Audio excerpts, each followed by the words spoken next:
wanaagsan daawadayaal iyo saaxiibayaalba meel kasta oo joogtaan kusoo dhawaada mar kale iyo barnaamijka toddobaadka iyo Toronto ee telefishinka Somali Canadian TV oo idinkaga imanaya stuudiyaha iyaga galbeedka magaalada Toronto ee dalkani Canada.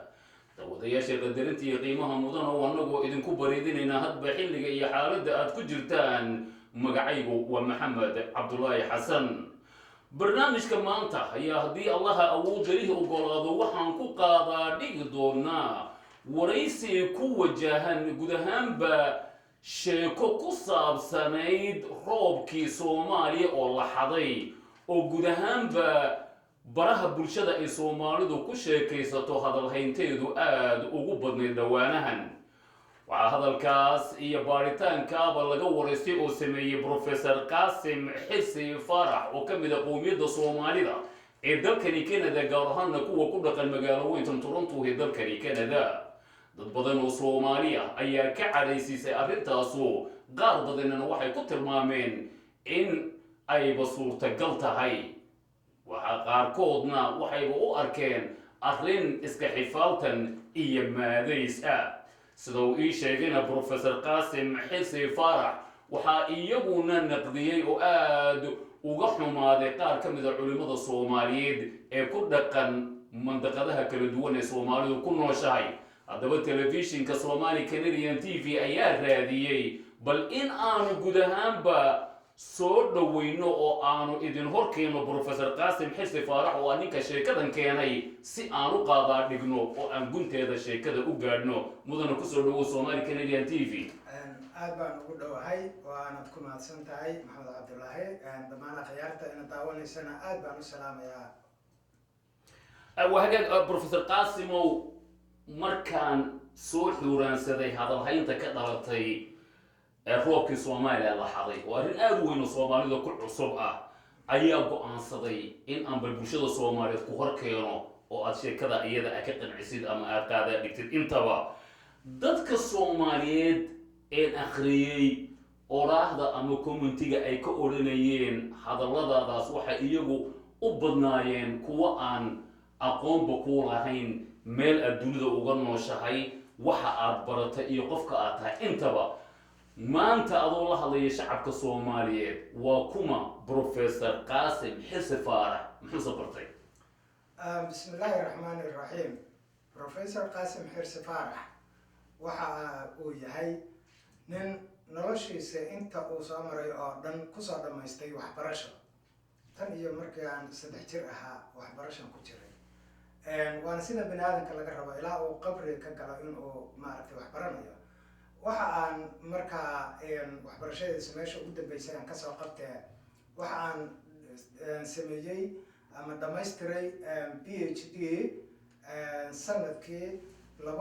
2016. PhD-daas waxay ku saabsanayd badda, wasiba badda Soomaaliya, sida loo maamuli lahaa kheyraadkeeda iyo nidaamkeeda iyo maritaankeeda iyo kulli waxa quseeyo oo dhan. PhD kale ayaa iga horreysay oo aan dhameeyey 2008 oo ahayd iyaduna PhD aan ku sameeyey bariga Soomaaliya sidii looga ilaalin lahaa in dhulka iyo ciidda iyo carradu ay noqdaan kuwa doorsooma oo dufooba oo kala daadad uu ku dhaco, iyo sidii weliba loo daryeeli lahaa dhammaan duunyada iyo dugaagga iyo kulli waxyaalaha ku jira duurka iyagana loo xifdin lahaa.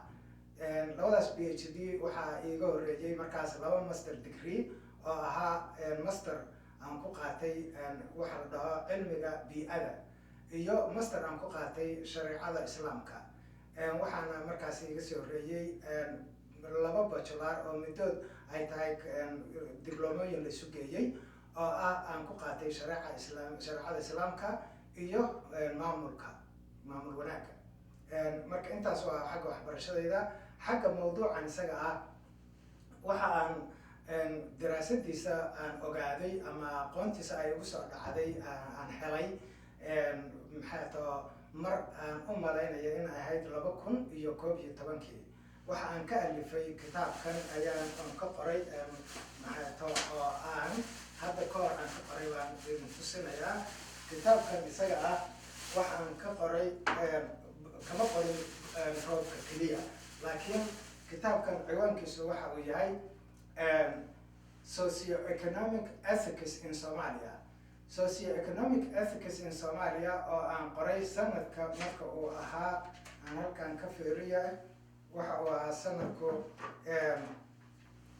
waxa aan qoray sanadkii 2012 buuggaas isaga ah marka ayaa waxaa ku jira ciwaan dhan oo ah sida roobka loo samaysto ama daruuraha loo samaysto taas oo marka halkan ku taala taasi waxa ay tahay marka maalinkaas ayaan aada uga hadlay buuggaasaan marka waagaas ku qoray waxyaalihii aan ka qorayna waxaa ka mid ahaa in roobkana lana ka dhici karo ay dhici karto in nala ka duufsado nala ka boobo tiina way dhacday oo aad baan u tartareemayay canaawintiisa marka buuggaas halkaas ku yaallaa waa hagaag waa aadi doonaa waad iga hor dhacday su-aalaha soo socda ayay ahaayeen cilmiga faraha badan inta haddaan ka xusuusta aad tiri labada PhD iyo labada masterate-ka intaba xageed ku qaadatay laba master degree iyo PhD waxaan ku qaatay dalka Malaysia PhD da Malaysia waxaan ku difaacay dalka Canada PhD kalena waxaan ku qaatay dalka Canada waa hagaag qaasimow muddo aan u malay 10 sano inay tahay ayaan aniga adigu magaalada Toronto ee dalka Canada aan ku wada noolayn oo aan ku arkayay buugag fara badan baad mar walba wadataa oo aad qortay oo kala duwan waxaan ka xusuustaa intaynan kuwan aadin mid aad ka qortay hadda ka hor qabiilaadka Soomaalida oo dad badan ka cadhaysiiyey maxaa ku jeceshahay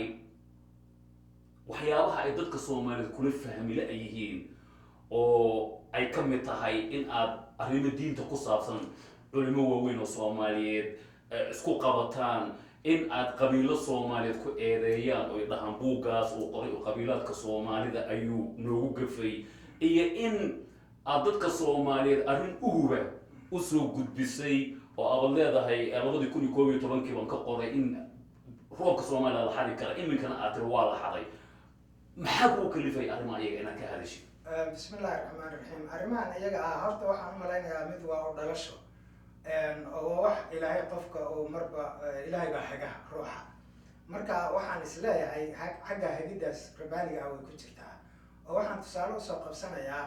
mar aan 11 jir ahaa ayaan magaalada Muqdisho ka tegay waxaan tegay meel la yiraahdo Mareri oo Jubbada Dhexe ah gobolka Mareri markii aan tegay ayaa ciyaalka waxa uga sheekeynayay filmadii Sharaama Nasr iyo Super ayaan ku gali jiray Hindiga ahaa markaas waxaan uga sheekeynayay mid waxaan eray maalin waxaa jirtay waa eray atoriyi ayaa la cayrsanayaa markaas baawur ku cararaya haddana baawurkii baa markii la qaban rabo baxsanayaa wuxuu fuulayaa markabkii baa haddana la qaban rabo markii la qaban lahaa haddana diyaarad raacaya markaa intaa u sheegay baa meel makhaayad horteed baan fadhinay ciyaal badan anagoo aastix joognay mid baa soo booday waxoogaa kuwa aada uga waaweyn ah markaas yiri war waxaan ku weydiiyey adigu intaa ninka aad sheegaysid oo sii cararayo marba wax sii fuulayo intaasoo dhan adigu miyaa daba taagneed see ku ogaatay markaasuu odaygii baqaayadda lahaa oo markaan rabay inuu meesha laga cayriyo baa intuu dhegaysta warkii wuxuu yiri war khayr allah ku siiyo maano nin fiican baa tahay war wiilkaan beenta badan oo balaayashaaka badan hadda ka hor baaban arkay waxaan mar dambe yuusan meesha iga soo istaagin wasaa meesha laga cayriyo marka weligaaba dadka Soomaalida haysay marka halkaas ay kasoo bilaabatay waxaa jirta marka qofka anigu waxaan daneeyaa wax dadka ka maqan laakiin wixii dadku ay haystaan maxaan kuga wax kaga soo kordhinayaa midda kale marka aniga waxaan ahay cilmi baare marka cilmi baare iyo cilmi maqan oo dadku moog yihiin inaan meesha soo dhigo weeyaan laakiin wixii ay yaqaaneen kaliya haddaan u sheego waa wareer weeyaan oo tusaale haddeer aniga intaan Canada joogay oo dhan masjid baan imaam ka ah masaajid kale oo dhan khudba jumcad baan ka jeediyaa masaajid badan waxaan iskaga hor nimaanaa dadka intay yaqaanaan waxayna weligood maqlin ha u sheegin war hadda wixii ay maqleen weligood bay maqlayeen maxaa danaha ku jirta inaan hadda u sheego waxa weeye qof kasta waa in uu maalin kasta waxaan aniga khudba jumcadkayga sida ay tahay hal iga qaato oo ah qofkii maalinka khudbada jumcada inta dhageysta wax uusan weligiis maqleen wax uu ka waaya waxay maanta ugu horeyso hay soo qabsado bedelayahay waa in maalin walba aad dhageysto aad wax hadda kugu horeyso adiga maqasho. sidaas baa marka ay taasna u sababa. midii buugaagta oo kaleeto 102 buug baan anigu qoray. 102 buug marka buuggan qabiilada wuxuu ka mid ahaa kuwii ugu horreeyey oo 96dii aan alifay. marka qabaa'ilka Soomaaliyeed waan arkay buuggii oo dhan hadee 3 buug baan kadib kasii qoray oo isla qabiilka iyo ku saabsan iyo maxay tahay midkan oo ku saabsan asalka Soomaalida meesha uu ka yimid oo aan leeyahay bini aadanka adduunka ku nool oo dhan Soomaaliya ka yimaada Soomaali baana dhashay. marka wixii buugtii markaan qabiilada soo arooriyey cilmi baaris baan sameynayay. cilmigii wixii aan ku baaray qabiilkan waxaan baaray magacay sheegtaan, magacii macnihiisaan baaray, waxaan baaray haddana meesha uu dadka kuwa la deriskaan waraystay, kuwa ay colka yihiin baan waraystay, kuwa ay saaxiibka yihiin baan waraystay, kadib baan iyaga waraystay. waxaas oo dhan markaan isku keeno wixii iiga soo dhex baxay baan meesha soo dhigay. taasna waxa ay tahay qabiilada Soomaaliyeed in ay yihiin waxyaalo erayo la alifay iyo waxyaalo la alifay oo aynan waxba ka jirinin. qabiil ma jiro. qabiilada Soomaalidu sida ay u sheegaan macnaha kelimada aayadda quraanka inna ilaahi ya ayuha naasu inna jacalnaakum shucuuban wa qabaa'ila litacaarafu. ayadda macnaheeda baan weli si fiican loo fahmin oo kelimada qabiil baan la fahminba. okay waa hagaag aan ku noqono ujeedada waraysigeena oo ahaa midda muranka dhalisay ee xilli mandaqada geeska Afrika gaar ahaan dhulka Soomaalidu degto ay abaarba aan ka jirtay ayuunbaad waxaa soo saartay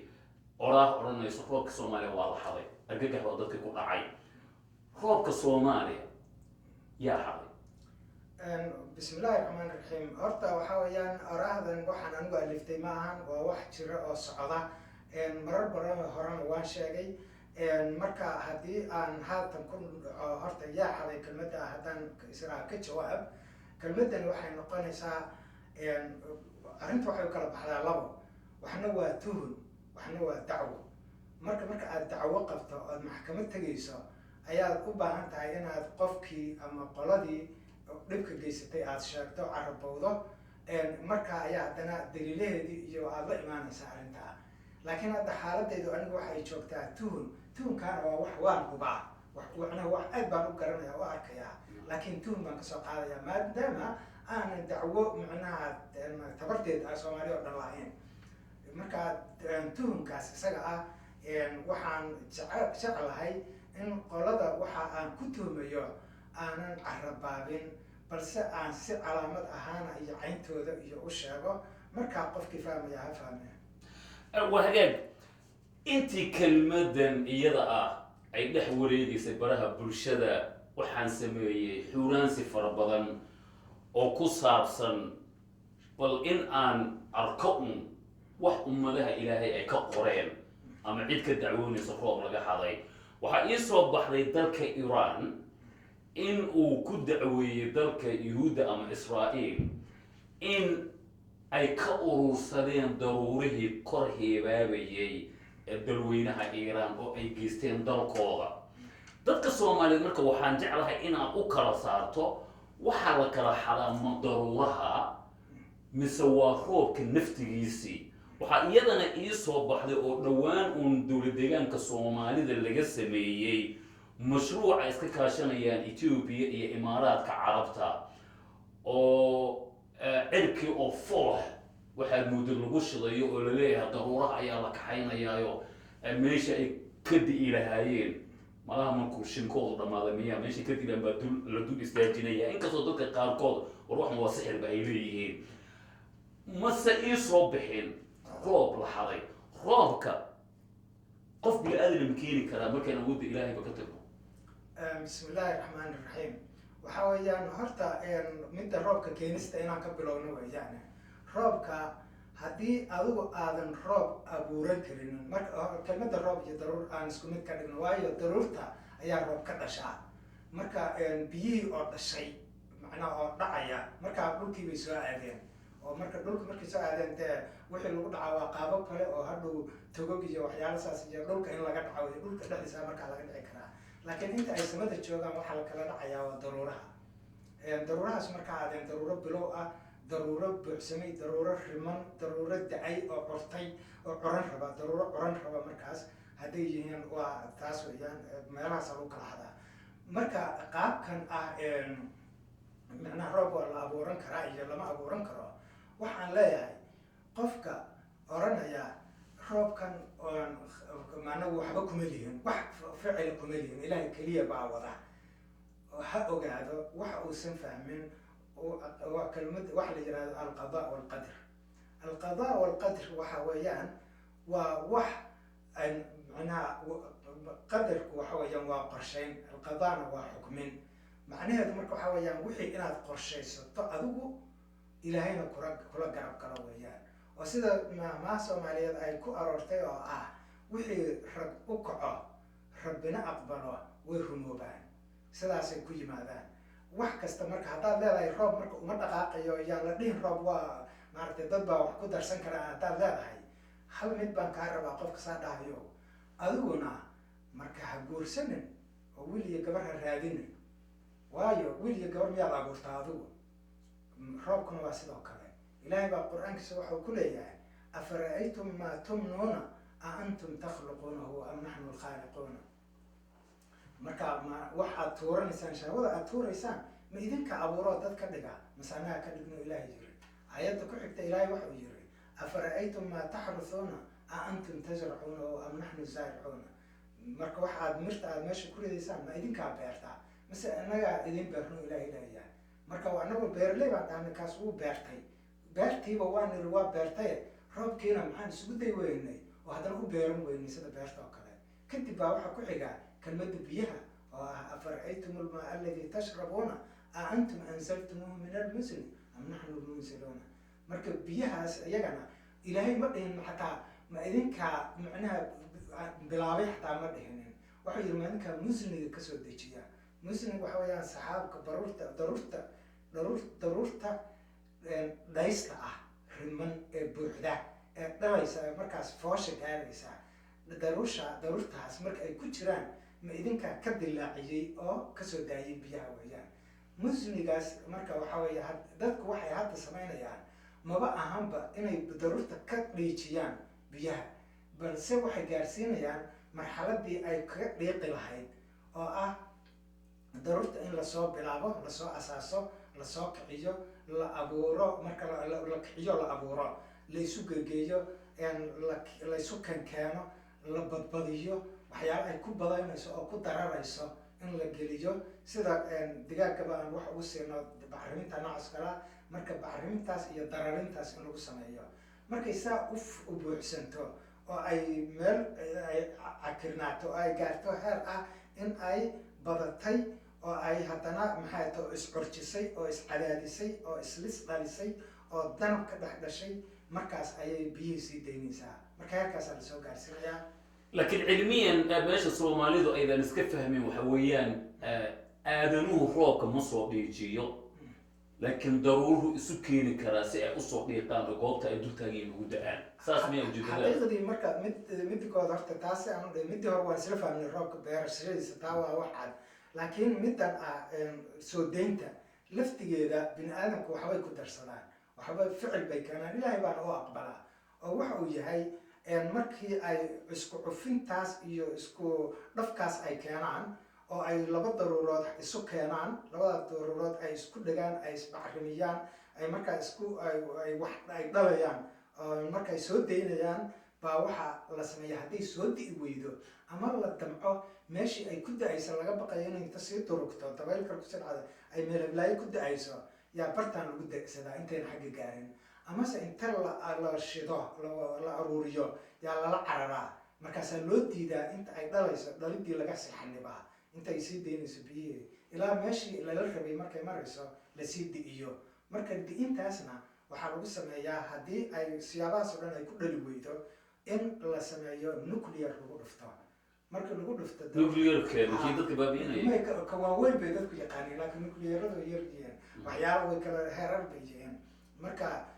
waxyaalo molecules ah oo iyo nuclears yaa lagu dhuftaa. marka lagu dhuftaa la qarxiyo baa marka daruurtii way daadanaysaa. badanaa roobkaas roob waxay noqdaan marka biyo maansheeyo dadka oo maaragtay biyo dhib abuura inay noqdaan, laakiin kor iyo hoos halkaas waa lagu di'iyaa. marka qaabka loo xado iyaduna waa su-aal kale. hagaag bal waxaad warbixin iga siisa deegaanka soomaalida Ethiopia waa ka soo jeedo dowladda Ethiopia maalmo dhaweyto waxay ka fulisay mashaariic waxaan arkay oo aaladaha lagu sheekaysto in badan sawirradooda la soo geliyay waxaad girgirayaal moodid oo alwaax laga sameeyay oo hawada qiiq fara badan ku sii daynaya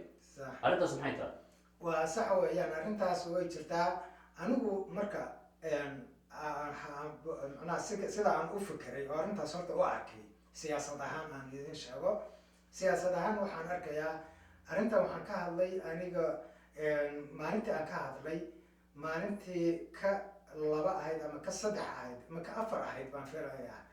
ayaa ra-iisul wasaaraha Axmed Abiy oo ka hadlay isaguna halkaa maxaa iiga muuqda waxa uuna yiri sida roobka u diiyay inuu dhulka Soomaalida ka diiyay dhulka Cafarta iyo Oromada ka saar jiro inuu dhulka Soomaalida xoog saaray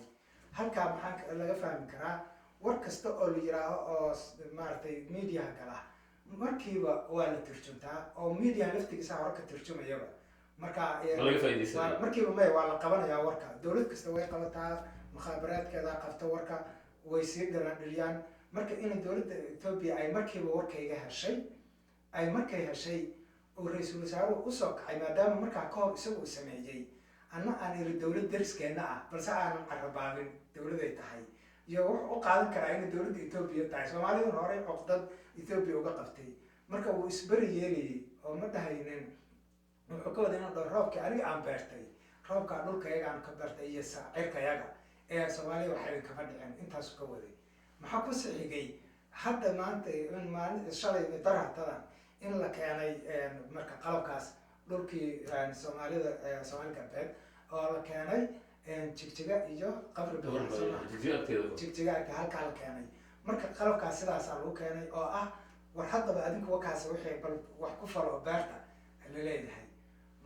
arrintaas saasaan loo arkay horta tan kale waxaa meesha ku jirta aan arkay usbuuc ka bacdi waxaan waxyaalaan barbaaray waxaan ogaaday hawadii Soomaalidu inay si meelo aan galgalay waxaan ka helay inay si u firaaqa tahay oo sidii horeeto looga kalluumaysanayn hawada roobka laga kalluumaysanayn taana maxaa keenay maxaa sababay roobka inuu soo da'ay marka maxaa dhici karaa qolooyinka kale intay warkii gaaray inay dhahaan okay inta waa kala baxnay hadda intaan la ku qaban aan ka baxno oo ka carareen oo roobkii noo soo da'ay sidaas marka waxaa igu dhaliyay dad badan baa ii soo qoray oo ii soo sheegay wararkaas anigana markaasaan saa u garowsaday midda waxa ku saaray marka roobka qalabkaas hadda la keenay soo dhulka Ogaadeniya la keenay waxa uu yahay sida tan qalabkaas waxa weeye waa qayb yar oo ka mid ah qaybta roob samaysadka iyadu marka roobka si toos ah uma abuurto laakiin waxay samaysaa roobka in ay badiso macnaha quantity iyo quality labadaba roobka inay badiso iyo in ay ku samayso nuxurkiisa xoojiso inay dhibic weyn ka soo dejiso daruurtii inay badiso daruurtii inay dhibicdii inay weynayso dhibic yaroo shuuxa aysan ka dhiginin dhibic weyn ka dhigto haddana dhibic miro soo saari karta ay ka dhigto intaasay hadda hawshaas taas qabanaysaa qalabka kale uu kasii weyn yahay waxaa jirta roobka marka la beeranayo ma dhul lagu beer waxaa lagu beeran karaa dhulka iyo cirka iyo badda dhulka ma roob lagu beeri karaa dhulka waa laga beeri karaa dhulka laga soo saaraya ha waxaan maqlayay qaar kuway soo radinayay oo dhahayay roobka aslanba mar kasta biyo cirka ka yimaadaan dhulka kama yimaadaan dhulka waxba kama yimaadaan laakiin taa laftigeeda aan bayaaniya dhulka way ka yimaadaan say uga yimaadaan wuxuu uga yimaadaa roobku macnaha marka ay biyuhu dhulka soo galaan wax iskuulka 1 iyo 2 waqtiina la kugu dhayo ahayd uumi baxa waxa la dhaho uumi bixi shaah baad karsatay wax meel yar baan ka fahmay shaah markaad karsato adigu inta jalamad weyn shaah ka buuxisid dabka saaro uga tagbal way dhamaanayaan biyihii xagee qabteen biyihii cirkay galeen markay hawada galeen waxay ku beereen isku aruurar badan waxaa isku beeraya waxa la dhaho molecules oo biyo ah baa isku beeraya moleculadaas baa waxaa imanaya wax molecules debris la dhaho haraadi iyo firir noocadaas isku imaanaya oo xayaabooyin ah markay isu yimaadaan bay iswada qabsanayaan daruuray noqonayaan daruurahaas marka ay noqdaan baa daruurahaasi dhinacyo kale daruuro kale soo jiidanayaan isu soo jiidadkaas iyo isu cufis jiidadkaas ay daruuro isu imaanayaan oo isu tegtegayaan baa marka waxay abuurayaan daruurtaas in daruur kaleta marka meel kale ka timaado kullina qur-aankaa noo sharaxay waxaas alhal noogu sharaxay oo sayniska qur-aanka ka horeeya ilaa hadda markaasay labadii daruurood ay isla falgalayaan markay isla falgalaan oo isku meelmaan bay adkaanayaan markay adkaadaan baa waxaa ka dhex abuurmaya marka chemicalskaas iyo gaasaskaas oo isku imaanaya baa ka abuur biyo waxay noqonayaan frozen waxa aada baraf bay noqonayaan way fadhiisanayaan barafka markay noqdaan baa marka biyihii kasoo daadanayaan barafkaas biyahaas marka kasoo daatay waa labadii daruurood oo isdhex gashay oo weliba marka ay english ku fasirayaan marriage bay dhahaan way isguursadaan bay dhahaan soomaaliduna marka ay macnihi biyuhu yimaadaan waxa la daruurta way coratay baa la yidhaahaa marka sidaasay roobkii ku dhashaa roobka marka waxaa lagu sameeyaa dhulka gudihiisa laga bilaabaa oo maxaa lagu sameeyaa mashiino ama haamo waaweyn baa la sameeyaa waxaa lagu abuuraa qiiqaas baa marka la kicinayaa qiiqa marka la kiciyo oo baa waxa abuurmaya qurubyo oo uumibax ah qurubyadaas baa waxay aruursanayaan markaas saxaro badan oo bitooyin ah saxaradaas iyo bitooyinkaas baa isku imaanaya markay saa isugu yimaadaan waxaa markaas ka abuurmaya daruurta saas ay u kacaysaa dhulka waa laga bilaabi karaa qaab kale oo dabiiciya marka way jiraan dhulka marka biyaha hoos uga jira baa banaanka u uumi baxaya ama badda aad bay u uumi baxaysaa biyaha kale ama webiga waa uumi baxaya kuwa xataa dhulka dhagaxda hoosteeda ku jira uumi baxaya kuwaas baa iyaguna marka waxay abuurayaan si dabiiciya roobka u abuura sina waa dadsame sina waa dabiici labadaas siyaaboodba markay ku kacaan ilaahay subxaana watacaala marka waxa uu inooga dhigayaa marka hore wuxuu wax nagu tusiyaa si dabiici ah bal inaan garanno ma dhegweyn ahaanayo oo iska taagnaana inta aan dhegweyn nahay oo iska huridno waa inta waktigu nala dheeraado oo sida soomaalida oo kale maanta ah haddii aanu wax garannona mar hore durba mar hore aan ka kacayna ka qaangaarayna marka tusaale ilaahay waxa uu inoo sameeyey marka aan beero inaan falano waxa uu inagu tusay shimbiraha in ay soo qaadaan miraha soo cunaan iyagoo meel kale sii haadaya inay mir ka dhacdo inay ku saxaroodaan oo ka tuuraan inay markaa dhulka kasoo baxaan marka inaan garanno war shimbirtan meeshan galey bay ahayd galeyna meeshan kama baxayn maxay tahay shimbir baa kusoo tuurtay bes war anaguna maan ku tuurno dhulka inaan intaan dhahno sidaa baa laga rabay dadka marka inay roobka ay ku beertaan muslimiintu way la daaheen arrintan inay maanta ku baraarugaan oo baciidsadaan oo la yaabaan oo aniga qaar badan ugu dhaheen waa gaal waa dijaal waxaasoo dhan ugu dhaheen inay dhahaan maanta baa ceeb u ah waxaa la rabay 1400 sano ka hor inay roob beerasho bilaabaan sidaasaa laga rabay tii badii iyo sida loo abuurana waa iyana baab kale cirka sida loogu abuuro iyana baab kale waa hagaag intii aad kelmadan iyada ka dhawaajisay hadalhaynta baraha bulshadu aad loogu hadalhayay oo qof walba meesha uu joogay taleefankiisa sheekadaadu iyo sawirkaagu ugu imanayeen maxaa kuugu cajiibsanaa oo soomaalida ay kusoo yidhaahdeen ama akrida wallahi mid waa wanaag oo xag wanaaga baan ka dareemay oo soomaalida waxaan arkay qaar badan horta inay ay horay wax u ogaayeen oo ay horeyba ka rumaysteen qaar badanna inay markiiba cilmi baaris galeen oo kombiyuutaraday wada galeen oo soo baareen marka waa arrin fiican arrintaas waxaase xoogaa arrin dib u dhaca ah qaar badan oo u badan wadaadada in ay iskala boodeen oo aayadaha ay daliilsanayaan oo aniga iga soo horjeedaan anaa aayadaha laftigooda daliilsanaya kuwii haddaan sheegay ka mid yihiin marka inay iskala boodaan oo dhahaan waa gaal waa xagga bababa dhahaan arrintaasna dhib weyn bay leedahay oo hadda weligeed muslimiinta haysatay run ahaantii oo waxa ay tahay markii la yiraahdo wax kaste ninkan baa sheekh hala weydiiyo haddii la yiraahdo oo ninkan sheekh hadduu yahay marka ma wuxuu soo bartay cilmi falak buu soo bartay ma cilmiyadan waxaa la dhahaa astrology astronomy meteorology waxaas miyuu soo bartay miyuu maqlay weligii may qaarkood diyaaradda ma foolin oo daruurta kama dul marin daruurta hoos umay soo fiirin oo daruurtii oo ilku wareertay ah dhulka hoosteed kamay arag marka maxayba ka sheegi karaanba kuwaas baa marka ayagu in badan dheheen waa nin gaala oo dajaala oo waxaas waxyaalo badan dheheen ama qaarkood uu iska hadlay dheheen ayagana haddee waxaan leeyahay way fiican yihiin diinta islaamka u dadaalayaan laakiin waxaan ka codsanayaa inay aayadaha tafsiirkooda iyo fahmaan ilaahayna subxaana watacaala waxa uuna faray in aan run ahaantii 2 kitaab baan ilaahayna siiyey 2 kitaabna waa kitaabka qur-aanka kitaabna waa kitaabka kownka oo adduunyada inaan eegno ah marka inay isha qur-aanka ay ku eegeen ay adduunka ku fasirtaan baa la rabaa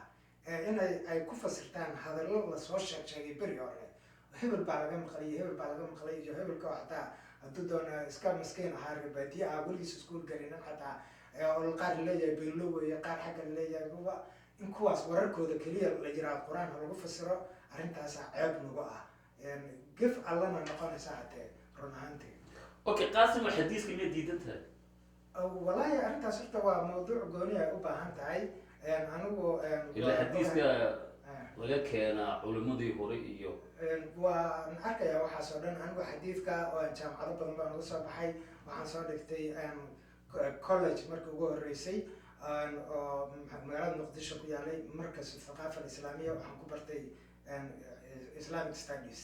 waxaan soo martay macnaha daraasaadka islaamka aan kusoo bartay kadibna shariica alislaamiyaan galay farc min jaamicat alazhar shariica alislaamiyaan ku bartay jaamica alislaamiya alcaalamiya malaysia haddana master shariica alislaamiyaan ku bartay jaamacaddan ka dhigay ana axaadiis dhigayay laakiin waxaan garowsanahay xadiidka runta ah iyo xadiidka beenta ah baan kala saari karaa intaas way inta khilaafka marka culimmada iyo aniga na dhex martay oo ayaguna waxay leeyihiin niman horaa waa hore kala saaray ee halkoodii ku jooji anna waxaan leeyahay nimankii hore siday u kala saareen waxbaa ka dhiman meesha ay wax ka dhiman yihiinna waxay tahay axaadiidka macnaha riwaayaad baa la dhahaa riwaayaadka waxaa lagu ogaadaa 2 wax oo ah matni iyo sanad matni waxaa weeyaan ereyga oo macnihiisa la dhuuxo qur-aankana loo bandhigo sanadna waa silsiladii in la dabagalo yaa soo wariyey midda sanadka oo yaa soo wariyey taa macno male waa okay waa ku raacsanahay kulli culimada oo dhan waa sax weeye middii matniga ayaa la dayacay oo ba meesha laga qaadin markii sharci laga dhigay oo meesha la qoray dib dambe looma qaadin marka ereyga xadiidka marka aad maqashid inaad dhuuxdid dhiraandhirsid u dhabagashid qur-aanka u bandhigtid weeyaan sidaas asxaabta badankooda samayn jireen caaisha radiallahu canha ay ka mid tahay radiallahu canha ay aada uga mid tahay waxa weeyaan xadiid ma maqashay qur-aanka maraayad uga dhig ku feeri ma waafaqay alxamdulilah ma kasoo horjeestay 2 mid baa marka dhowr wax baa ku jagaa kuusii banaan qur-aankii uu kasoo macnaha ma waafaqin soo maahan waayahay wax ma u dhimayaa qur-aanka haddana qur-aankii wax uma dhimayo soo maahan ha waaya annaga nolosheena wax ma u dhimayaa waxna uma dhimayo soo maahan hawaa qaadan haddana wax un dhibaato arma kuu geysanayaa may diintii cibaadadii qur-aankii waxba uma geysanayo iska qaado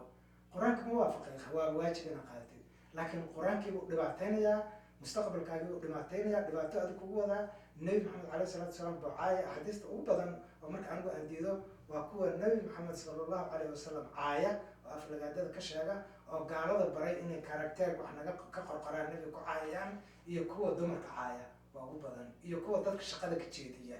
saddexdaas nooc waa ugu badan marka sidaasaa la rabaa waa hagaag sida aan la soconno arrintan iyada dad fara badan oo Soomaaliyeed baa kaaga hor yimid buuggii qabiilka ku saabsanaa kuwa fara badan ayaa kaaga hor yimid sida aad ii sheegtayna culimo badan baa ku rididayba dadka Soomaaliyeedna daawanaya markaad la hadlayso caqiidadaada iyo qofka aad tahay maxaad oran lahayd bismillahi raxmaani raxiim anigu waxaan ahay ninkaas qaasim xisbaan la dhaho waxa aan marka mar walba anigu ka hadlaa waxa laga tegay ama culimadii ay ka tageen culimada sayniska ahaadeen ama culimada diinta ama culimo kasta ahaadeen wixii aan la sheegin ee la sheelay kascad loo sheelay ama la qariyey ama la iloobay ama laga wahsaday waxaasaan soo saaraa waayo waa inaad mar walba wax hor leela timaadaa oo aniga markii aan intaasoo jaamacadood ka baxayay waxaa la baray waxa la dhaho research methodology marka wax uu yahayba marka aad buugga takharujka jaamacadda uga baxaysid aad qoraysid waa inaad wax hor la keentaa oo aan hore loo arag loona maqal siba markaa PhD qoraysid sidaasaa marka aan ugu keenay marka haddaan maanta iri roobkii baa nala ka xaday haddana horeyna waxaan u iri oo buuggan ka qoray taariikhdeenii baa nala ka xaday iyo sharafteenii ciwaankiisa waxaa la dhahaa maqaamkeenii muqadaska ahaa oo la xaday completely waxaan la xadiye waxaan taariikh wanaaga lahayn waxaa la siiyaa ama Ethiopia la siiyaa ama Yemen baa la siiyaa ama waxaa la siiyaa qolooyin kale ama Masar baa la siiyaa ama waxa ka hadlaysa taalooyinkii iyo raadadka Soomaali taariikhdii roobkeeni baa la dhacay raadkeeni taariikhda wanaagsanaa baa la dhacay ducadeeni baa la dhacay caqligeeni baa la dhacay wahagaag muddada faraha badan ee Canada joogtay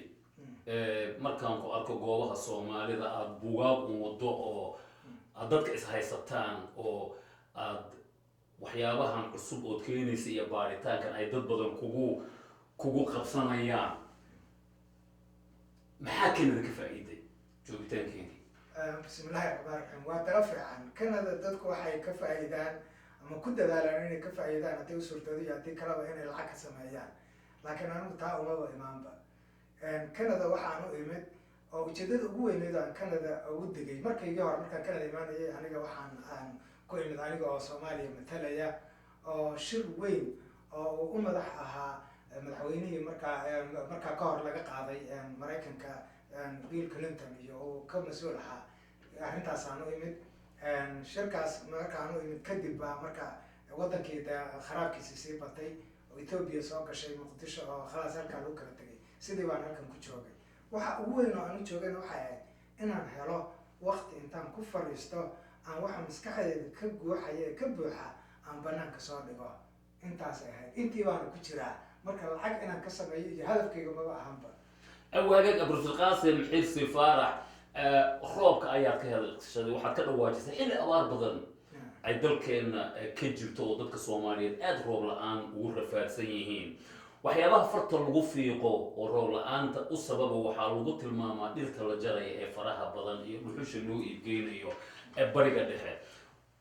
waa su-aasheeda ugu dambaysa ee barnaamijkan dadka Soomaaliyeed adoo cilmigaaga uga faa'iideynaya maxaad oran lahayd in dhirta jarada laga daayo waxaan oran lahaa bismillaahi raxmaani raxiim waa marka ugu horreysa arrintaas waxa ay ahayd PhD-dii hore midii aan ka qoray oo land degradation in Soomaaliya oo ahaa ciwaanka gaas markaas aan qorayayna gudaha Soomaaliya joogay waxaan ka madax ahaa wasaaradda environmentka ee Soomaaliya ayaan ka sameynayay waxaan ka ahaa xogayaha joogtada wasaaradda oo dhan maamula waa dowladdii Cabdiqaasim oo madaxda ka ahaa marka cilmi baaristaydii jaamacaddana waa sameynayay cilmi baaris wasaaradda ay ku socotana waan sameynayay sidaasaa marka dhulka Soomaaliya xataa meelo badan aad u badan gobollada soo maray markii ugu horreysay oo Soomaaliya goboladeeda iyo aan tagaba aan soo marmaro markaasaan wax badan soo ogaaday waxyaalihii markaan soo ogaaday qoosta ugu weyn oo aan marka waddanka uga qoostay waxay ahayd iyada oo dhirtii iyo dugaagii la cirib goynayo oo tusaale bahalkii maroodi ayaan raadinay aniga kooxdayda shaqaalahayga ahaa waxaan soo helnay Soomaaliya oo dhan waxaan ka helnay 6 xabaa joogtay maroodi 6 xabo maalinkii horena waxaan ka hadlaynay 600 iyo googo ayaa laga hadlayay marka maroodigii iyo deeradii iyo dabataagtii iyo abkay habar dugaag maxay la dideen oo la qaxeen waxay la qaxeen waxay ogaadeen dhulkan in dhibaato ku soo socoto in dhiig dad uu ku daadanayo meel dhiig dad uu ku daatayna dhibic roob ay kuma soo dacdo waa sunnada Ilaahay weeyaan marka dhibicdii Allah waxay ku joogsatay kow in dhulkii dhiig lagu daadiyay oo dhiig xaqdarra lagu daadiyay laba waxay ku joogsatay dadkii oo xaaraanta ay uga macaanta xalaasha haddii halkan aad u dhigto qof $200 oo xaaraan ah halkan aad $2,000 oo xalaal u dhigto wuxuu door bidayaa $200 oo xaaraanta ah heerkaasaan taaganahay qof Soomaali ah oo maanta wax lagu aamino ayaa la leeyahay waxaan leeyahay Soomaalida hal beec oo hor laa idiin furan hal ganacsi oo hor leh Soomaaliya aad ku faa'iidi kartaan muxuu yahay ganacsigaas wuxuu yahay inaad aamin noqoto oo qof dukaankiisa kuu dhiibto oo halkaa aamin ka noqoto. waa ganacsi keliya oo hadda furan, laakiin waa inaad leedahay khibradiisa iyo laga arko baaritaankeeda oo aada isxakamayso. kataa markay dhacday haddana waxaa dhacday caasinimo, waxaa dhacday dadkii la isciribgooyo, waxaa dhacday markaa dhulkii oo lagu daadiyo intaanoo maxay taho sun ah, xabadahan waxa ka baxaya iyo bahashan xabadda kasoo baxda amnuushanka, rasaastii eber la yskaga dhigay, wax walba lagu gubay. halkaas waxaa ka baxday dhulkii deegaankiibaa dundumay oo burburay. dabadeedna waxaa dhacday markaas in dadkii dhirtii baabaha laga dhigay, dhirtii geed cambe in la jaranayo, geed kasta salka laga gooyey. markaa geedihii marka saa loo rartay oo laga iibsado qolo marka ay rabaan inay shiishada cabbaan keliya shoox ku dirshata meesha keliya ku cayaara. annagana nafteenii weeye. aniga wasaaradda qorsheynta qaranka Soomaaliya ayaan ka shaqaynayay 5 sano ugu dambeysay. waxa weeyaan waxaan arkayay waa qorshaha noo deganaa ayaa wuxuu ahaa waxaan abuurnay burjiko magaalada Ceelbuur lagu dhisameeyo. Ceelbuur aan kasoo sameynaynay burjikadaasaan rabnay inaan suuqa gelino oo xaabada lagu shidanayana ay ahaato digada xoolaha iyo qashinka waraaqaha in lagu shito bes, kadibna gaas loo gudbo. gaaskii baan diyaarinaynay oo magaalada Afgooye aan meel kasii diyaarinay gaaska laga qodo. inta iyadoo noo maraysa waata dhulkii la gediyey, carra dhacday, balaayo dhacday. markay balaayo saa u dhacday intayna dhicin, qorshuhu wuxuuna ahaa sanadka 2000 marka la gaaro qofkii geed gooya in isna la gooyo oo naf buu dilay loo xisaabiyo. maanta laakiin waxay maraysaa geedba haddii la arko indhaha la saaro in hore laga goosanayo, la burburinayo. halkaa iyadaa marka roob kuma soo da-ayo. roobku wuxuu kusoo da-aa dhul hawd leh, oo hawdkaas ayaa wuxuu sii daynayaa markaas oxygen sii daynayaa. markuu saa usii daayo biyuhuna oxygen iyo hydrogen iyay ka abuurmaan. wixii baa marka oxygenka kacaya, waxyaalihii kale uu soo jiidanaya inta kale, sidaas marka roob ku abuurmaan. dhirtii taa abuuri lahayd waa oxygenka sii dayn lahayd waa la cunay. dhulkii sii dayn lahaa naacaw fiican iyo uumibax fiican iyo oxygen fiican dhulkii dayn lahaana waa la fadareeyo, waa la duleeyey. marka waxaa la sameeyey soil erosion, waxaa la dhahaa dhulka carradii oo la cimlaaq laga dhigo, wax madhalays laga dhigo. halkaa markay dhacday roobkii halkaa waa nooga baaqday. meesha kale ugu weyn oo roobka nooga baaqday waxay tahay diinta markaanu ka fogaanay oo diintii oo dhan aan ka dhiganay dagaal iyo dil iyo dhibaato bis aan kasoo reebanay wax baa ilaahay marka caradaas waa nagu dhacday. waa inaan aqbalnaa runta. markaasaa ilaahayna roobkii saa nooga xanibay. tan ugu muhiimsan waxay tahay astakfaarti, in aan astakfirullah la yiraahdo oo kelmadda aan saxay astakfirullah bay Soomaali dhahaan, waa astakfirullah inaad dhahdid. markaas taas astakfirullahdaas aad badsatid, ilaahay baa qur-aankiisa si fiican noogu sheegay oo wuxuu leeyahay faqultu istakfiruu rabbakum innahu kaana ghafaaran yursil as-samaa calaykum midraaran wayumdidkum biamwaalin wabaniina wayajcal lakum jannaatin wayajcal lakum anhaaran maa lakum laa tarjuuna lillahi waqaaran. marka dadka waxa weeyaan intaas oo marka maxaad u ducayseen inaad istikfaar ilaahay weydiistaan oo toobad keentaan keliya bay idinkaga xiran tahay in ilaahay roob midraaran oo ah oo isdaba socda idin di'iyo. oo midraaranka marka aan ahayn roob hal mar idin haraago daad idinku keenan ahayn, roob idinka go-an ahayn, laakiin roob mid ka mid marba imaanaya. waxa la dhaho sustainable development saas ku imaanaya. marka roobkaas oo kalete saasa waxa weye xagga istikfaartii, xagga dhiigdaadintii, xagga maxay tao dulmintii, xagga xaaraan cuntigii, xagga dhirgoyntii, xagga ciiddii wasaqayntii iyo buskicintii. intaas oo dhan baa isku kaya biirtay. kadibna waxaaba timid in samadeeni kii intii yarada loo sii ilaahayna nala ka meersado oo rag xaggaa u kaxaystaan. si halkaasay gaartay arrintu. marka wax walba meel laga qabtay leeyihiin. maanta weli meel aan iska qaban aan joognaa, aan isdaba qabano. aad iyo aad ayuu mahadsantahay professor Qaasim. وهذه داود يا صاحبي يا بهدي هذه من كونه صو بيرتين هل كان نقل الصعوتاني وصومالي كنديان تي في استوديو سجل بيت كما قالوا تورنتو ويدلكني كندا برنامج كمان تها داوتين يا وحو أهمية جريهان بقوة جهان أرين يدو بريهان بصومالي دو برها برشاد كوها ولانيد كهذا الحين تيرا وقوة جهانيد بروفيسور قاسم حسي فارح oo kamid ah qurbo-joogta Soomaalida ee dalkani Canada gaar ahaan magaalada Toronto oo sheegay in roobkii Soomaaliya la xaday waraysi arrinta ku saabsan ayaa la yeeshay waxaana filayaa guud ahaanba shacabka Soomaaliyeed aragtidooda in ay noogu dhaafi doonaan si aanu barnaamijkan iyo kuwo la midaba idiin soo gudbino waxaan ahay maxamed cabdullaahi xasan barnaamij la mida intaan isugu iman doonana daawadayaashana aad ka u jecelahayow intaas iyo nabadgelyo